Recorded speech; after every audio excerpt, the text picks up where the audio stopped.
Hello all, welcome back to full tank family.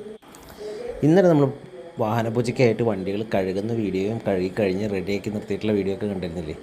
ഇന്നിപ്പോൾ നമ്മൾ ഇന്നലെ രാത്രി തന്നെയാണ് ഈ വിഷ്വൽസ് ഒക്കെ എടുത്തിട്ടുള്ളത്. മാലയൊക്കെ ഇട്ട് വണ്ടിയുടെ എൻജിൻ റൂമും എല്ലാം ക്ലീൻ ആക്കിയതിന് ശേഷം ചന്ദനം തൊട്ട് തയ്യാറാക്കി വെച്ചിട്ടുള്ളതാണ്.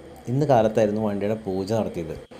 സോ നമ്മൾ രാത്രി തന്നെ എല്ലാം തയ്യാറാക്കി വണ്ടിയൊക്കെ ഒരുക്കി ക്ലീനാക്കി വെച്ചിരിക്കുകയാണ്. ഇന്ന് കാലത്ത് അച്ഛനാണ് വണ്ടി പൂജിച്ചത്.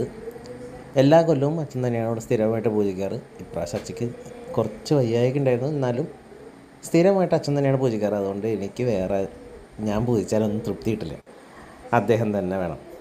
മൂപ്പരുടെ ഒരു നിർബന്ധമായിരുന്നു ഇപ്രാവശ്യം മഹിക്കുട്ടിയുടെ വണ്ടിയും കൂടി പൂജിക്ക് വെക്കണമെന്ന്. കൈ അറിയാതെ ഒരു ചെറിയൊരു കർപ്പൂരത്തിൻ്റെ കഷ്ണം അതിൽ വീണിരുന്നു. പക്ഷേ അതപ്പോൾ തന്നെ കൈ കൊണ്ട് പാവം തട്ടി മാറ്റിയിട്ടോ. പിന്നീട് ഞങ്ങൾ വണ്ടി പൂജിക്കലും അങ്ങനത്തെ കാര്യങ്ങളൊക്കെ കഴിഞ്ഞ് ഓരോ വണ്ടിക്കും സെപ്പറേറ്റ് പൂജ ഉണ്ടാവും.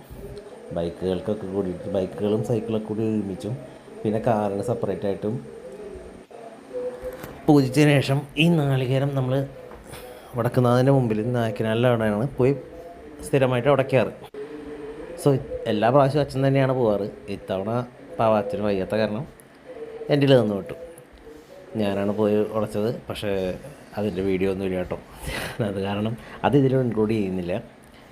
പിന്നെ എല്ലാ വണ്ടിയും പൂജ കഴിഞ്ഞതിന് ശേഷം ഒന്ന് അനക്കുക എന്നുള്ള ചടങ്ങുണ്ട്.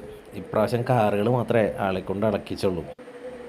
പിന്നെ ഞങ്ങളുടെ മഹിക്കുട്ടിയുടെ വണ്ടി, ബൈക്കിനുണ്ട് ഞാനെടുത്തത്. സാധാരണ എല്ലാ വണ്ടികളും അച്ഛൻ തന്നെയാണ് പുറത്തേക്ക് കൊണ്ടുപോകാറും അമ്പലം വരെ പോയി ഒരു റൗണ്ട് അടിച്ച് വരിക. ആൾ സ്ഥിരം അച്ഛൻ്റെ പരിപാടിയായിരുന്നു. പക്ഷേ ഇപ്രാവശ്യം അച്ഛനെന്തായാലും അതൊന്നുമില്ല. എല്ലാ വണ്ടികളിലും താക്കോലൊക്കെ സ്ഥിരമായിട്ട് വെക്കുന്ന പോലെ വെച്ചു. അത് കഴിഞ്ഞ് കാറ് മാത്രം അച്ഛൻ അനക്കി, ബാക്കിയുള്ളത് എല്ലാം ഞാനാണ് ചെയ്തത്. പിന്നെ പുറത്തേക്ക് കൊണ്ടുപോയതൊക്കെ ഞാനാണ്. പിന്നെ എന്നാലും നമ്മുടെ ഒരു വിശ്വാസമല്ലേ, അച്ഛൻ തന്നെ വണ്ടി അനക്കണം. അപ്പോൾ ഇങ്ങനെ ഇതൊക്കെയാണ് ഞങ്ങളുടെ ഇന്നത്തെ ചെറിയ ചെറിയ വീഡിയോസ്. അപ്പോൾ നിങ്ങൾക്ക് ഈ ചെറിയ വീഡിയോ ഇഷ്ടപ്പെട്ടെന്ന് വിചാരിക്കുന്നു. എങ്കിൽ സപ്പോർട്ട് ചെയ്യണം, ബെല്ലൈക്കൻ ഞെക്കണം, കമൻറ്റ് ചെയ്യണം, സബ്സ്ക്രൈബ് ചെയ്യണം, ലൈക്ക് ചെയ്യണം, ഷെയർ ചെയ്യണം. Thank you.